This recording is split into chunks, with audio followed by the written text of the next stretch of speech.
Welcome to The Middlemen. I'm Tom Limongello, and I'm here with Todd Sawicki. We, as middlemen, live at the intersection of media and e-commerce, and we would like for you to join us in our discussions where we turn that chaotic intersection into your comfort zone. We got a big company this time. We've got Meta, the most recognizable company that we could have on the podcast. And normally we're talking to people from smaller upstarts who are doing really interesting things and potentially with very large budgets. But I don't think we've ever really had somebody from a company like Meta. I think it's interesting to get a chance to put a face on Meta in this case and their ad org and the sales org within it. Because I think the challenge with a lot of people is they look at the Metas of the world, and you were saying one of the biggest complaints about Meta or Facebook is you can't get a response from your rep or human or whatever, you're having a problem advertising. There's all sorts of chatter on different social platforms around that. And so a chance to meet someone who's a practitioner, right? Carlos has a background. He leads their CPG account org. He was retail before that within Meta. And so I think that's a cool aspect to see within the duopoly who's a human being, who's practicing and a part of the space, and hopefully opens up a channel and some visibility into what's going on inside Meta. So we're excited to talk to Carlos for that reason. He's obviously, I think, Tom, one of the interesting things to your background is you have worked with Carlos before, so you have a relationship and understand what it's like to work with Meta, especially in this emerging retail media space, because that's certainly been a part of your background and what led to this conversation. So maybe give a little bit of that background here. Yeah, what's crazy is that now you're hearing Meta people being interviewed on like Eric Seufert's mobile dev memo and stuff. And they're finally getting to the place where they're talking about the things that we were trying to do back in 2018, where we were trying to integrate a conversion API. And back then it wasn't working. And so we'll talk about that kind of stuff. But for me, it was eye-opening at the time that, one, it was hard to make something as big as Facebook work in the way that a retailer wanted it to. If you had tons of stores, there were too many campaigns to manage. You had to use third parties. I think a lot of that has changed. And I think it's going to be interesting to talk to him about how measurement has changed, because those were all really big pain points back then. I think that's a good point here, which is that people have been, and even going back to my publisher days, have been trying to work with Meta and Facebook as a platform, as potentially a partner, traffic acquisition, and so forth. And I can't imagine a world, especially if RMMs move down from the largest of the large, the Amazon, Walmarts of the world, down to more regional retailers, regional grocers. In the grocery space, it's the Wegmans, it's the Publix, it's the whatever. And you're going to see this in the electronic space with retailers as well. And so do they have enough traffic to stand on their own? And not necessarily likely when you look at the scale of what CPGs really are going to need and their vendors and their brands. And so I think this is going to be a fascinating play to see how, yes, there's a duopoly with Facebook or Meta and Google, but the reality is, how friendly are they working with others? And I think it's going to be one of the interesting questions is Meta friend or foe? And I think Google has struggled more to be a friend, and most people put them in the foe space. Best publishers put them in the foe space for sure, hence all the antitrust stuff. Yep.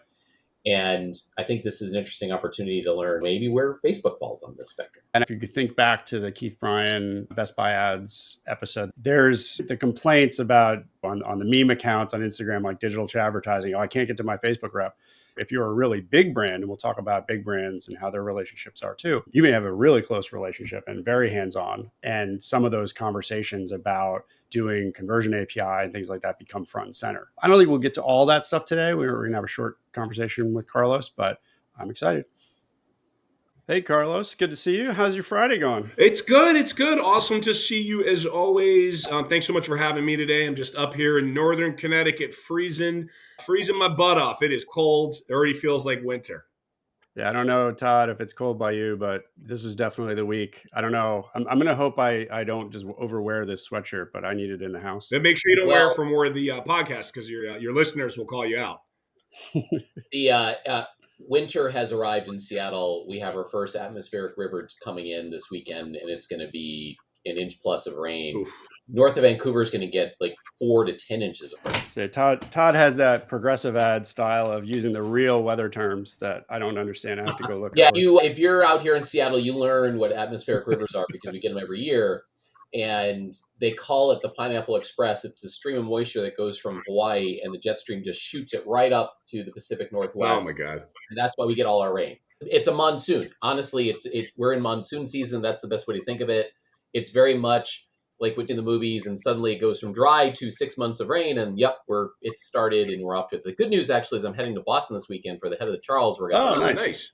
My daughter is rowing there for Hamilton College. Oh, right on. And I looked online, it's going to be like, so you guys might be freezing your bums off right now, but it's supposed to be like 65 to 70. Yeah, that's always a really nice weekend. I've been up there many times, so that's awesome. That's great. All right, so let's get it going. Carlos, the reason you're on here is we worked together when I was at Quotient. You've been at Meta for a long time, and I know a little bit about you starting linear TV.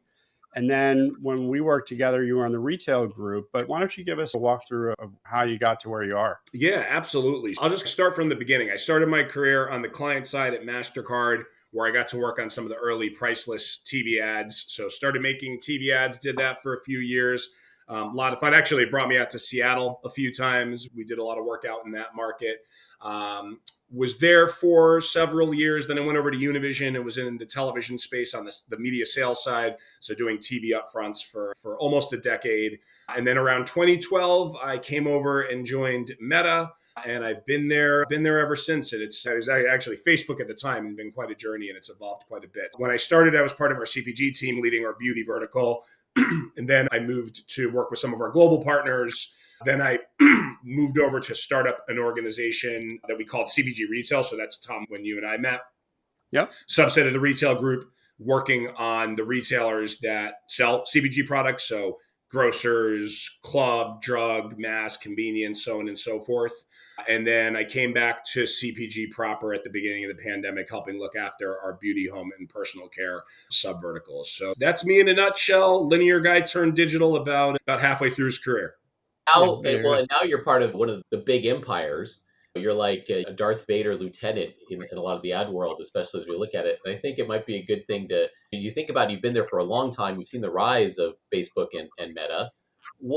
As you sit there and probably every time you walk into a room with other vendors, get slings and arrows shot at you and what have you, what do you think the biggest misperception of Meta and Facebook is from an industry standpoint, from an ad perspective?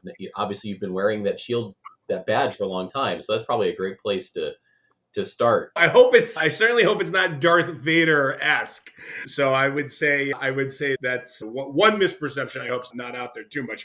But I think overall, one of the things that I've learned starting in the linear space and now working in the digital space is I think it's a lot more similar than people realize, right? Like it feels like this big difference with like traditional media and digital advertising and TV ads versus maybe mobile ads. And yeah, there is a lot of difference on the surface.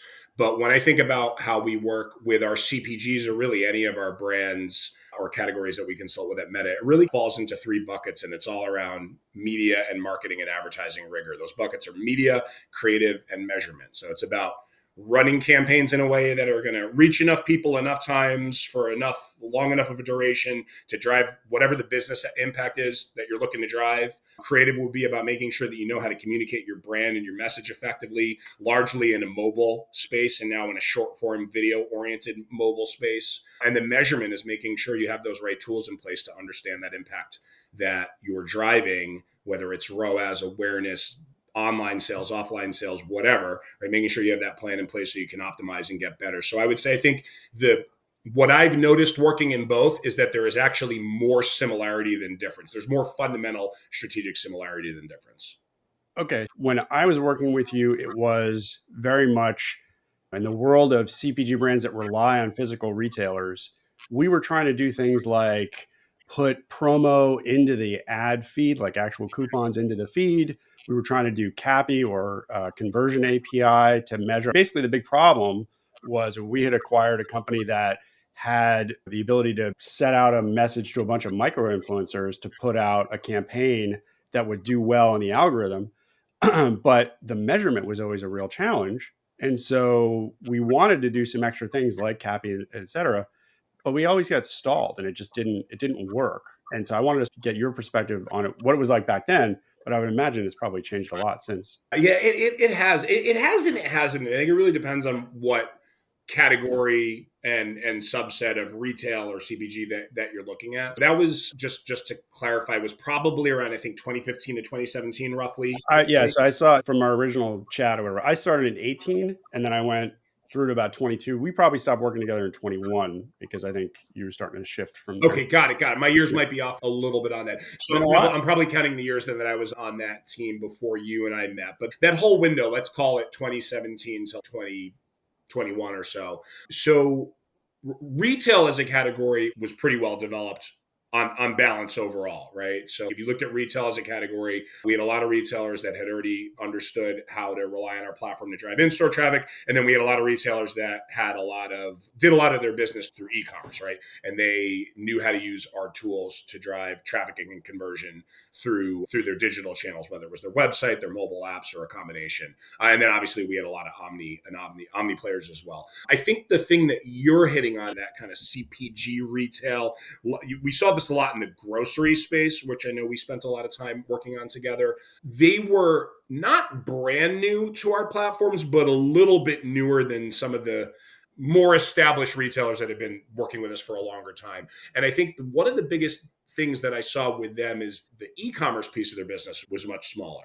Like Ahold or Albertsons or maybe even what Dollar General was like non-existent. Yeah, I think exactly. Categorically, I think if you were to look at like grocery, drug, dollar, right, they were a lot less developed than they are today. That's completely changed because of the pandemic, right? Yeah, their businesses have massively shifted, and as a result, the way they work with us has massively shifted. So I'd say now, if anything, we've moved in that subset of retail and broader retail at large as well, more into an omni type of approach where we're supporting the retailers driving that in-store sales, but also their digital sales. And that could be sales on their websites. That could be drive up and go, buy online, pick up in store, so on and so forth, and making sure that we can help them across that full spectrum.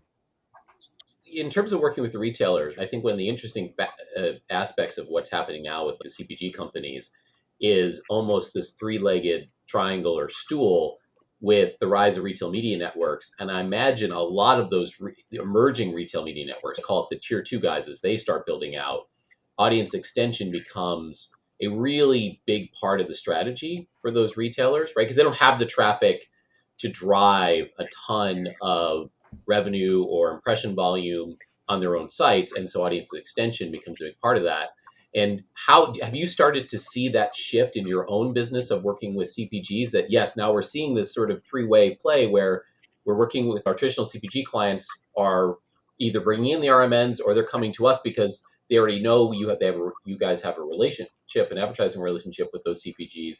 What's been the rise of RMNs in how they've touched your facet of the business? Yeah, no, I think you're spot on. And it's been a quick rise, right? So if I think back to when Tom and I were working together and back when I was working on launching that CPG retail team, RMNs were still, I'd say, in their infancy around that like 2017, 2018, 19 range or whatever time period that was.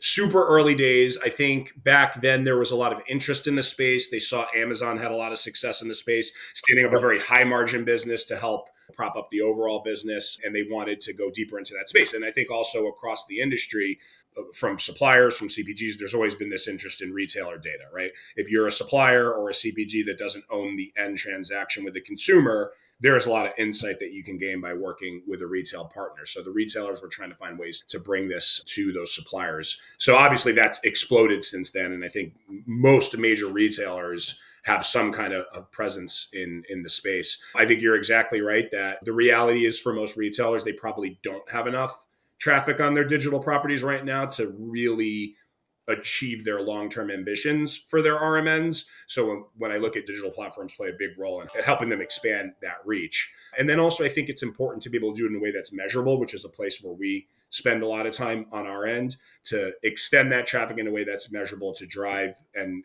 develop and run campaigns for their suppliers that are going to drive real impact. We're really excited about the partnerships we're building with our RMNs. It's early days still, unquestionably, but we're helping them drive better consumer interactions, helping them drive towards that profitability and ambition, helping them advance from a closed loop measurement perspective.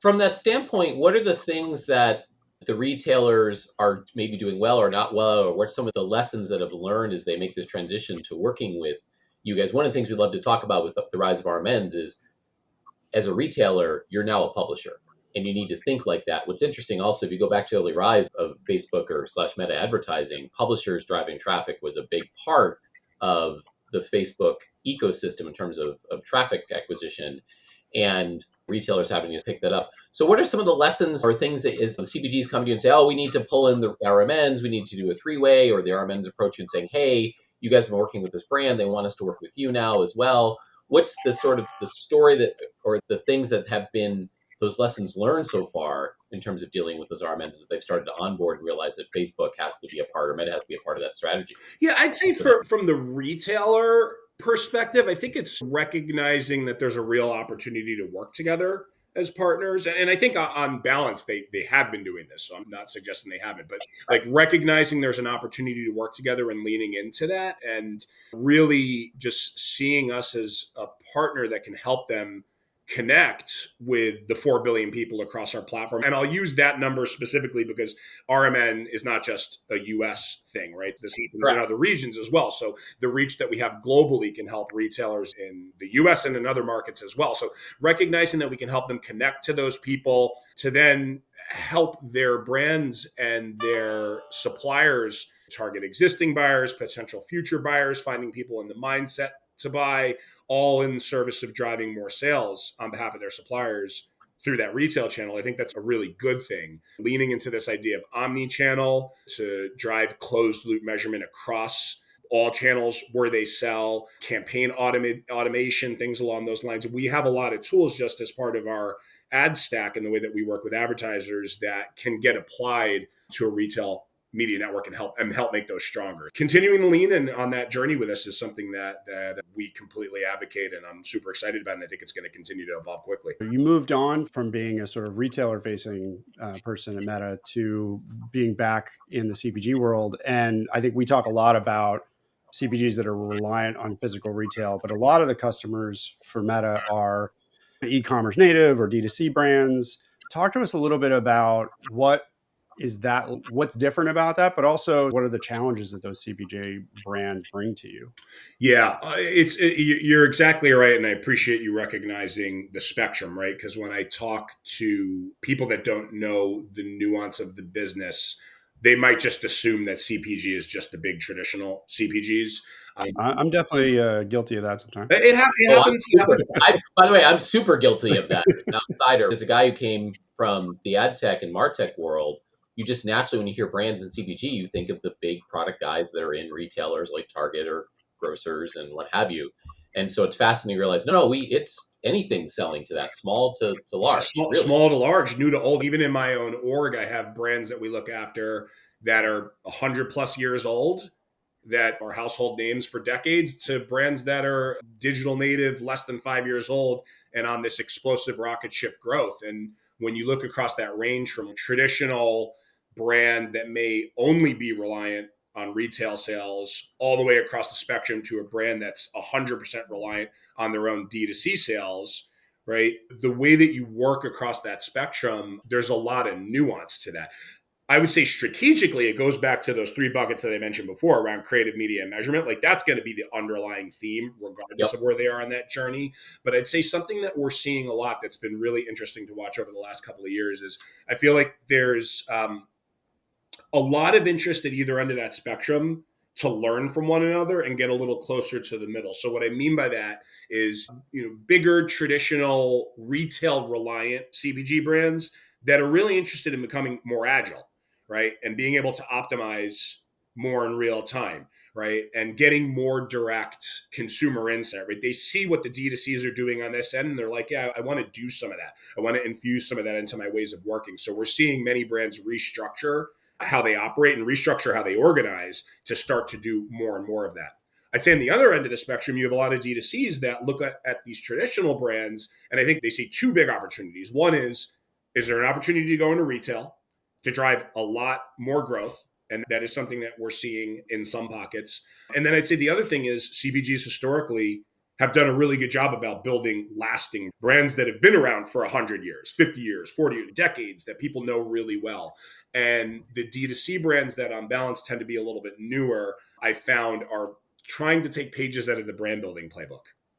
When we talked earlier, you talked a little bit about lo-fi content. Is to give some examples, like if a big brand like a Campbell's or somebody like that is trying to do something that's right in the moment, they may not be ready to whip out their iPhone and just take a video, right? Yeah, I'm glad you brought up lo-fi content. As a guy who started his career making TV ads, like lo-fi content has been fascinating to watch. And I really attribute it to the creator ecosystem, which we used to call influencers. Now we call creators because it's a broader, creators does a better job of covering the full scope of what they can do from a creative. I would look at influencers as more of a subset of creators. But in any event, I think it's changed what the definition of an ad is, right? So if I think back to the early 2000s when I was making TV ads for MasterCard, there were certain expectations of what an ad looked like, right? It would have a certain level of polish. It would have a certain structure, a certain level of investment that went into it.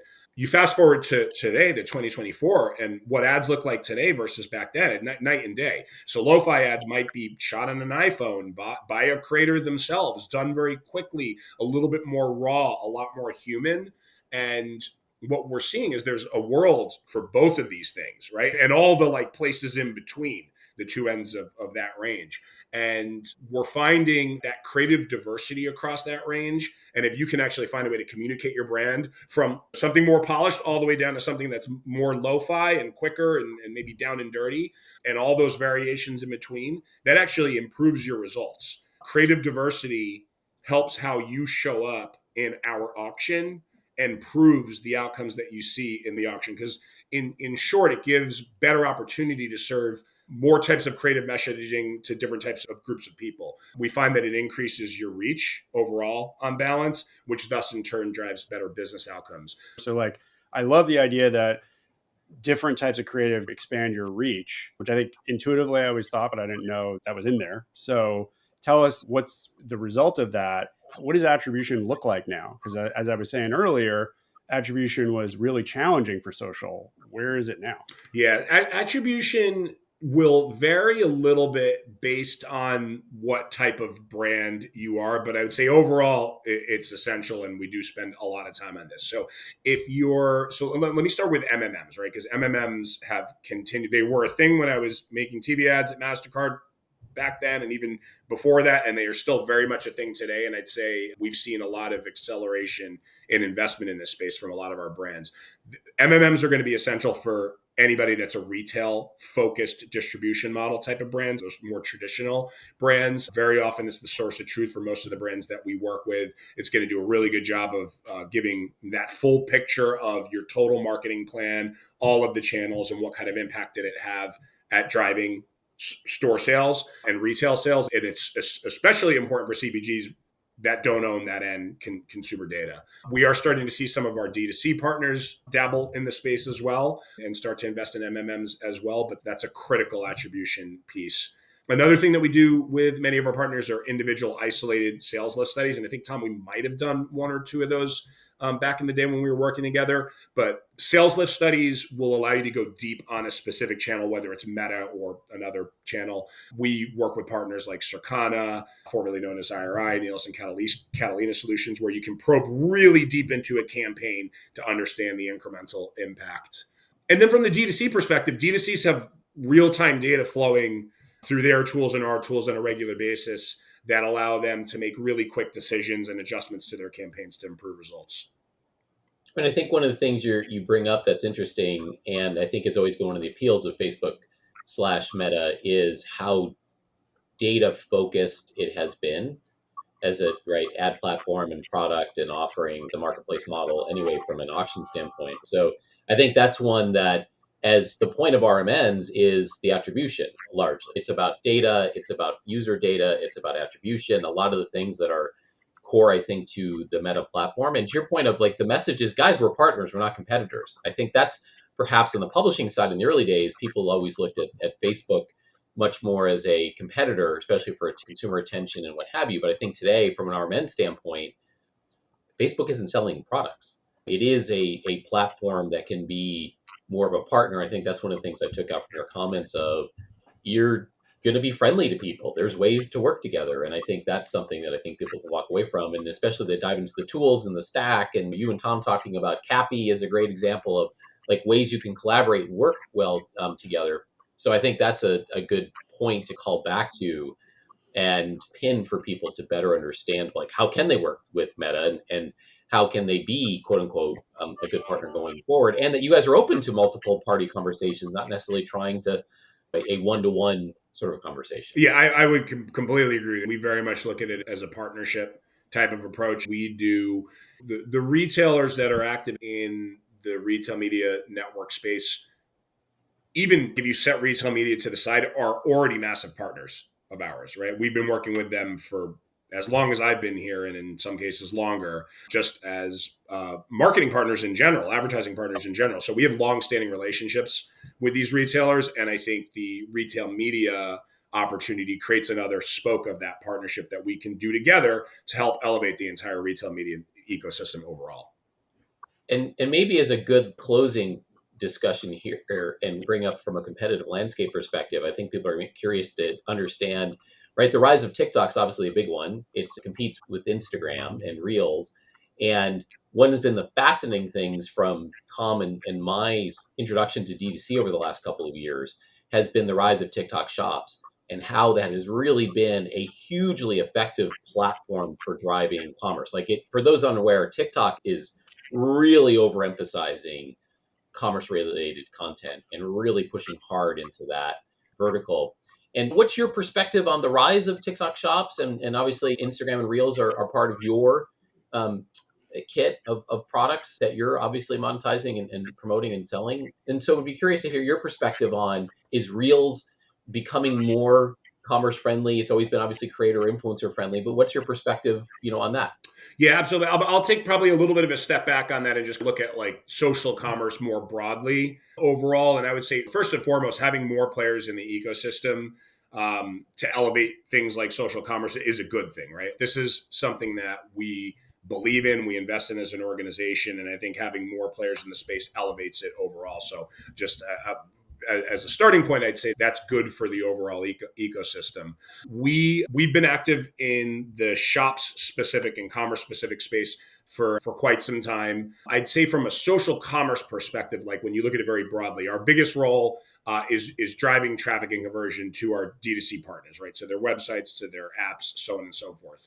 But we also are active in the on-platform conversion space as well. And we've had things called shops as well for several years now. We have Facebook shops, we have Instagram shops, where basically are online storefronts that live within our environment. It could live on Facebook, it could live on Instagram, it could live on both. And it makes it easier for people to find and buy the products that they're interested right in the moment without having to leave our platform. Something I'm super excited about is we have a relatively new solution that we call Shops Ads, which are, if you have a shop on Facebook or Instagram, you can run, and let's say you also have a website shop, right, on your own D2C, you can run an ad campaign that will basically optimize in the last moment, right as the consumer's seeing the ad, whether to send the traffic to the shop or send the traffic to the website based on where the person is more likely to have a better experience. So basically the ad has two paths and it instantaneously will optimize towards whichever path is going to be a better experience for the person in that moment. And we're seeing some really encouraging results for our partners that are using these right out of the gates. I would say overall, social commerce continues to be a priority. Shops continues to be a priority for us. And it's good to see that the ecosystem overall is continuing to grow and evolve. Yeah, no, I think the rise of social commerce is really impactful and interesting. And the creators' reaction to that and embracing, to your point about what's an ad, and seeing a ton more content in Reels and other social video platforms, it focused on that. And I think that to me will be one of the most interesting vectors as content and advertising. I mean, we've always been talking about native advertising, right, for a long time, and the blending of what is an ad and what is content is really coming together. But I think if anything, the rise of sort of these other platforms has brought up and focus on quote unquote commerce based content And by the way, an acceptance of the audience of that in a lot of ways has been fascinating. And if anything, I think other platforms, the YouTubes of the worlds and others have been a little bit of a laggard in that versus, let's say, Reels. And so it'll be interesting to see the impact of that and where it's going. Absolutely. Great. So that was an interesting conversation. And as we prefaced at the beginning in terms of is Meta a friend or foe? And I think Meta is, from an RMN standpoint, has way more of an opportunity to be a friend. And they're a identity extension, their traffic extension, yeah, to an Amazon more foe, but to the rest of the space, right? Retail at large, their willingness to connect identity, their willingness to connect for traffic, and I think that's where there's a lot to be here. And I think that the interesting aspect of that is Meta more friend to retailer. You're going to have common customers in those brands, and I think they're willing to work on that and figure out a way to make it work for everybody. And I think the other aspect of that is you learned in this episode that you don't go on LinkedIn and looked up the biz dev person at Facebook or Meta. You find the salesperson, the account org, like what Carlos. So if you're in the retail media space and you're going to be working with CPGs, Carlos is the guy you should be reaching out to on LinkedIn, not some random biz dev person. I think that's a good takeaway here, is that might be part of the struggle is people don't know where to plug in to Meta. And here's an example of someone I think you can plug into and who'd be very open to having a conversation to figure out how to make that three-way work, because that's, Tom, where you started working with him in 2018. Yeah, we were lucky that the retailers are making those connections for us to Meta. If we had gone in as just a vendor without a retailer connected, that might have been different. I think what was refreshing to hear was how much he works with D2C brands, and also learning about how those D2C brands have more agility and that it actually has an impact on the reach that they see because they're using different types of creative. We worked with Facebook back in the day. I think we struggled because we were working on behalf of big companies or big retailers and those CPGs. So really tough to break through like the style guides and the creative templates that we had to use. And so knowing that, oh, you do a grainy video this time, you do a polished video that time, you do another video that's totally different, it's going to actually help you with the algorithm and you're going to get a benefit of reach on Meta. I think that's super interesting and something that I hadn't really thought of. Those are things that I think the world perhaps sometimes reacts too quickly. Look, I've got plenty of beefs over the years with Facebook/Meta, and I'm sure yourself, right? They're an incredibly tough competitor. I think they've done a really good job of building a really impactful ad platform really from scratch over the last 10, 15 years. So credits to the teams that have built that out. And there's someone we're going to have to pay attention to in this, post GDPR world. The reality is if you have logins, and obviously the reason they're successful is they have 4 billion logins, the largest collection of logged in users in the world.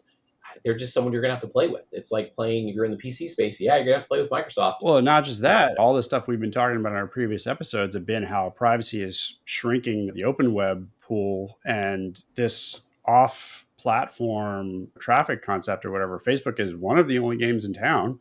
So to your point in the discussion, it's a big deal. The RM, CPG, and Meta three-legged stool is a really important part of how you get in front of your consumer. And the fact that they are now really talking about going with incrementality, it'll be interesting to see because the retailers are all about let's show sales lift. And I think when he was talking about showing sales lift, some of it was not exactly always the retailer's data. It was more like in the NCS and the others or whatever. So that third party, that's a tension I'm seeing a lot of. And I think we'll be talking more about that soon. And I think the other thing that's interesting is Carlos touched on this, which is CPG is not big brands like Maybelline and Unilever and whatever. It is also upstarts and smaller players. And I think we often forget that as we look at that. And what I found fascinating is this conversation of, we're introducing the concept to these small guys. And of course, the large brands are trying to become more digital direct, and there's the trade-off between them. And so it's interesting to hear also the little nugget there might be, the realities of, which is your media mix model and your impact of different media, getting to these smaller players, traditional approaches and techniques are moving down the chain into smaller companies. And so it's just not all doing things new. There's ways of doing things in traditional brands that are continuing to live on and being passed to the next generation of brands that emerge. Great. That was a fun discussion. We have a lot of episodes that are upcoming. A lot of these people are people that we've worked with before. Some are new. We're definitely going to be talking about in-store media. We're going to be talking to... I'm super excited about I'm super excited about that. I'm super excited because we worked in the Shopify world. I want to hear the Thrasio turnaround story. That's coming. So this is going to be a fun fall. Exactly. Looking forward to it. All right. Talk to you soon. Hey, thank you for making it to the end of the podcast. If you haven't already subscribed to The Middlemen, the easiest way to find us is to go to LinkedIn, search for The Middlemen Podcast, and follow us, because in all of our posts, we will share links to the episodes on Apple, Spotify, and YouTube. And we'd love for you to rate us on any of those services if you're so inclined. Thank you again for listening, and we will see you next time.